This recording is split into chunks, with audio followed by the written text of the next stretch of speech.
बारामती नगरपालिकेमध्ये पुन्हा राष्ट्रवादीमध्येच मुख्य लढत होतीये, तर योगेंद्र पवारांनी अजित पवारांवर 4 उमेदवार फोडल्याचा आरोप केलाय। 20-20 लाख रुपये देऊन 4 उमेदवारांना माघार घ्यायला लावली असं दादांचे पुतणे योगेंद्र पवार म्हणाले। पाहूयात या संदर्भातला एक रिपोर्ट। त्या 8 पैकी साधारण 4 उमेदवार म्हणजे 4 सीटवर आमचे उमेदवार होते आणि एकेकाला त्यांनी 20 लाख रुपये तिथं असे दिलेत। शरद पवारांच्या राष्ट्रवादीचे नेते योगेंद्र पवारांनी अजित पवारांवर गंभीर आरोप केलाय। आमच्या 4 उमेदवारांना 20-20 लाख रुपये देऊन फोडलं असं योगेंद्र पवार म्हणाले। बारामती नगरपालिकेच्या एकूण 41 जागा आहेत, त्यापैकी आतापर्यंत अजित पवारांच्या राष्ट्रवादीचे 8 उमेदवार बिनविरोध निवडून गेले। आता 33 जागांवर 2 तारखेला मतदान होणार आहे। या 8 पैकी 4 ठिकाणी शरद पवारांच्या राष्ट्रवादीच्या उमेदवारांना 20-20 लाख रुपये देऊन माघार घ्यायला लावली असा आरोप योगेंद्र पवारांचा आहे।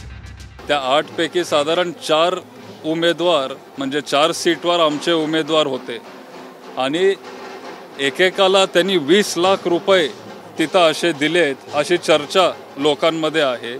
आमचे उमेदवार सगळे सामान्य घरातले आहेत, सगळे कष्ट करणारे उमेदवार आहेत। त्यांच्या 10 वर्ष जर त्यांनी काम केलं तरी 20 लाख रुपये त्यांना कमवता येणार नाही।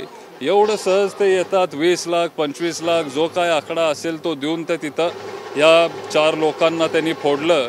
मी कुठेतरी आपण काहीतरी थातुरमातुर सांगायचं ही माझी भावना नाही, मी शब्दाचा पक्का आहे। मी माझ्या भागामध्ये करून दाखवलं, त्यावेळेस अंबाजोगाईला येऊन सांगतोय की आपण पण तसं करा। बरेच पुढारी येतात, सांगतात असं केलं पाहिजे तसं केलं पाहिजे आणि त्यांची शहरं एकदम घाण भिकार असतात, बकालपाडा असतो तिथं। 6 वेळेला अनेक राजकीय पक्षांनी मला उपमुख्यमंत्री केलं किंवा अर्थमंत्रालय दिलं, काहीतरी मला अक्कल आहे म्हणूनच दिलं ना। आरोप करणारे आता जरी माझ्यावर आरोप करत असले तरी मागं त्यांनीच मला तिथं उपमुख्यमंत्री म्हणून बसवलं, आता मी त्यांच्या बरोबर नाही म्हणून आरोप करतात। हे वागणं बरं नव्हं। प्रत्येक निवडणुकीच्या वेळी अशा पद्धतीचे आरोप, वेगवेगळ्या पद्धतीच्या क्लुप्त्या त्या ठिकाणी लढवल्या जातात। अशा अफवा सोडून अजितदादांना बदनाम करणं, राष्ट्रवादीला बदनाम करणं अशा पद्धतीचं काम हे त्यांच्याकडनं प्रत्येक निवडणुकीमध्ये झालेलं आहे। त्यामुळं त्यांच्या शब्दावरती बारामतीतल्या जनतेचाच विश्वास नाही। त्यांची अवस्था लांडगा आला रे लांडगा आला या गोष्टीमधल्या त्या मुलासारखी आहे। ते किती जरी ओरडले तरी गावकऱ्यांचा विश्वास जसा त्या मुलावरती नसतो तसा यांच्यावरती विश्वास बारामतीकरांचा नाही। लोकसभा आणि विधानसभा पाठोपाठ बारामतीत मुख्य लढत दोन्ही राष्ट्रवादीतच आहे। अजित पवारांच्या राष्ट्रवादी विरोधात शरद पवारांच्या राष्ट्रवादीनं मवियाचे घटक पक्ष काँग्रेस आणि ठाकरेंच्या शिवसेनेसह वंचितलाही सोबत घेतलं, तर भाजप स्वतंत्र लढते।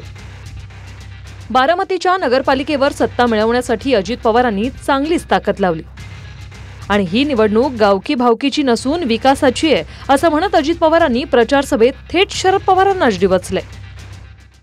41 उमेदवार मित्रांनो आपण त्या ठिकाणी दिलेले, मी त्याच्याबद्दल पुन्हा ह्यांच्या सगळ्यांच्या खुणा घड्याळ आहे, घड्याळाचं बटन दाबायचं आपल्याला। तुम्हाला बारामती उद्याच्या 5 वर्षाच्या करता अशाच उत्तम पद्धतीनं एक अभिमान वाटेल अशा प्रकारचं शहर ते आणखीन करायचं असेल तर घड्याळाच्या शिवाय तुम्ही दुसरा कुठल्याही उमेदवाराचा या शहरामध्ये विचार करू नका। तर यंदा मी बेरजेचं राजकारण करण्याचा प्रयत्न केलेला, कोणी कुणाचं कायमचं शत्रू नसतं हे लक्षात घ्या। मी तिथं पण रंजन काका आणि बाकीच्यांना बरोबर घेतले। ही निवडणूक गावकी भावकीची नाही, ही विकासाची निवडणूक आहे। बारामतीच्या प्रचारात आधीच अजित पवार निधीवरच्या वक्तव्यावरून वादात अडकले। मतांमध्ये काट मारली तर निधीत काट मारणार असा धमकीवजा इशाराच अजित पवारांनी मतदारांना दिला। त्यातच 20-20 लाख रुपये देऊन 4 उमेदवार फोडून माघार घ्यायला लावली असा आरोप पुतण्यानंच केला। दीपक कापरेसह bureau report, TV9 Marathi, Baramati.